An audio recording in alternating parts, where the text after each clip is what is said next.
बिस्तारै चलाउनुपर्ने ठाउँहरू चालकहरूले सधैँ वरपरको अवस्था अनुसार आफ्नो गति समायोजन गर्नुपर्छ। केही क्षेत्र र परिस्थितिहरूले पैदल यात्री, साइकल चालक र अन्य सडक प्रयोगकर्ताहरूको सुरक्षा सुनिश्चित गर्न तपाईलाई गति कम गर्न वा अस्थायी रूपमा रोक्न आवश्यक छ। 1. क्रसवाक नियमहरू। सामान्य नियम क्रसवाक वा साइकल क्रसिङमा पुग्दा तपाईले यदि कुनै पैदल यात्री वा साइकल चालक पार गर्दैछ वा पार गर्न लागेको छ भने अस्थायी रूपमा रोक्नुहोस् र उनीहरूको मार्गमा बाधा पुर्याउनबाट जोगिनुहोस्।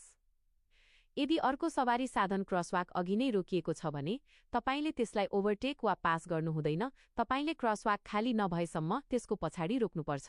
क्रसवाकमा पैदल यात्रीहरूलाई बाटो नदिनु एक गम्भीर उल्लङ्घन हो र यसले दण्ड अङ्क र जरिवाना निम्त्याउन सक्छ। 2.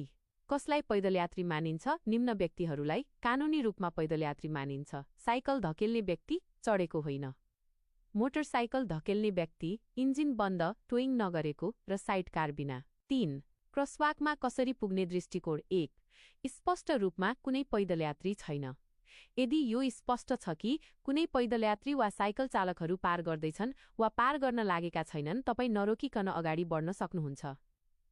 दृष्टिकोण 2. अस्पष्ट स्थिति। यदि पैदल यात्रीहरू उपस्थित छन् कि छैनन् भन्ने अस्पष्ट छ, जस्तै दृश्यता कमजोर छ, आवश्यक भएमा तुरुन्तै रोक्न अनुमति दिने घटाइएको गतिमा अगाडि बढ्नुहोस्। दृष्टिकोण 3.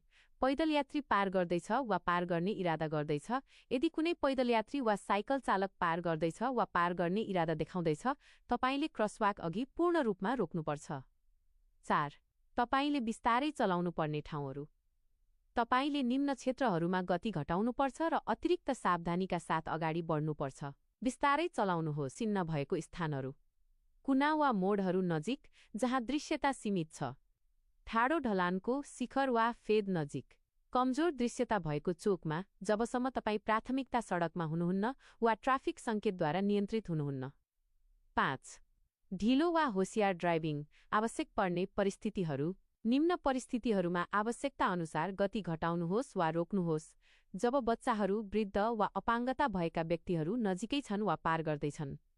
जब तपाई सडकको छेउमा पैदल यात्रीहरूबाट सुरक्षित दूरी कायम राख्न सक्नुहुन्न। बच्चाहरूलाई चढाउने वा उतार्ने रोकिएको स्कुल वा किन्डरगार्टेन बस पार गर्दा। चोकमा बायाँ वा दायाँ मोड्दा पैदल यात्री र साइकल चालकहरूमा ध्यान दिनुहोस्। साँघुरो वा गैर प्राथमिकता सडकबाट फराकिलो वा प्राथमिकता सडकमा प्रवेश गर्दा।